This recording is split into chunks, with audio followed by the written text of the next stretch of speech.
A frame from a video that showed Immigration and Customs Enforcement agents in plain clothes entering a home in Portland, Oregon, and arresting a man. George Cardenas via Associated Press. Both of Oregon's senators have demanded an explanation after Immigration and Customs Enforcement agents in plain clothes entered a home in Portland without a warrant and arrested a man who was later released. The arrest of the man, who was working on a renovation at the house on Thursday, was captured on a cell phone video by a coworker who published it on Facebook, where it was viewed more than 1 million times. News of the encounter spread, and United States Senators Ron Wyden and Jeff Merkley, both Democrats who had previously voiced concerns about how ICE is operating in their state, said the arrest appears to be an illegal entry of a private home, according to a joint letter sent on Friday to a regional director at the agency. The video, which is more than 7 minutes long, begins after 3 ICE agents are already inside the house. One of them asks the man, identified by the senators as Carlos Bolaños, for his identification. The man asks why. "I have reason to believe you are not in the country illegally," the agent replies. The coworker recording the cell phone video, George Cardenas, then asks the agents why his colleague is being arrested and what the charges are, but none are specified. He asks them repeatedly to identify themselves and tells the agents they are trespassing, but the one agent who speaks throughout the encounter says the house is a place of business, apparently because the 2 men are working inside. Mr. Cardenas says that the homeowners live in the furnished basement, and points out their car. "If you guys don't have a warrant, you're kind of breaking the law," Mr. Cardenas said. "Well, you are breaking the law, basically." At this point, the video records a back and forth over access, and Mr. Cardenas agrees that he opened the door when he saw the agents outside but says he did not give them permission to enter. At one point, the agent says, "We don't need to introduce ourselves by our names." After several minutes, the agents arrest Mr. Bolaños, removing a paintbrush from one hand and a cell phone from the other and then placing his hands behind his back and handcuffing him.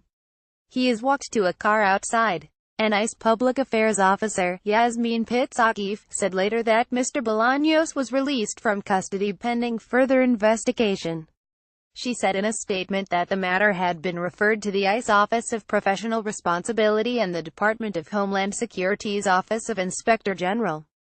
The agency is reviewing this incident, Ms. Pitz-Akif said. She did not reply to a request for further comment on Monday.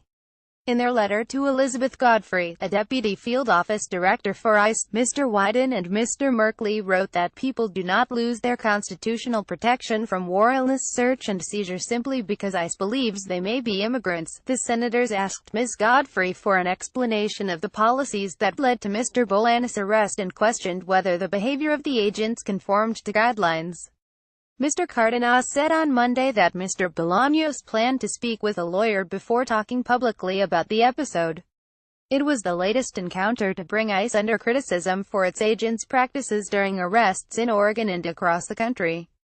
The letter from the senators said that the encounter with Mr. Bolaños came about 2 weeks after ICE responded to their questions about the targeting of an American citizen in Hillsboro, Oregon.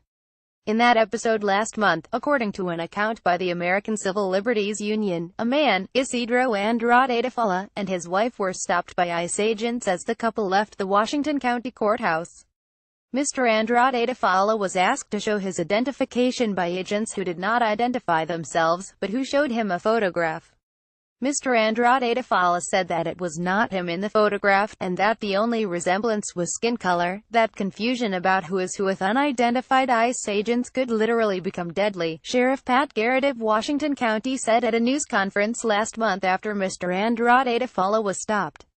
He said sheriffs in Oregon had expressed concern to ICE about other circumstances in which agents did not identify themselves or drove in unmarked cars. "We have heard story after story," Representative Suzanne Bonamici said at the news conference in September. On Friday, after Mr. Bolaños was arrested, she wrote in a joint letter with Representative Earl Blumnauer, a fellow Democrat, that the agent's behavior was inappropriate. Without a response, we will assume that an investigation into the Washington County incident is not underway, the lawmakers said. Now after this most recent incident, it is even more disturbing to witness ICE agents act inappropriately again. Only a month later, Matt Dos Santos, the legal director for the ACLU of Oregon, said in an interview over the weekend that the arrest of Mr. Bolaños, as seen in the video, was flagrantly unconstitutional. I hope that they review this incident and realize just how bad it is and how plainly illegal this arrest was, and reprimand and retrain officers on how to conduct an arrest legally, he added. I don't have a lot of hope for that, he said. It's an agency that operates largely in secret and with little public oversight.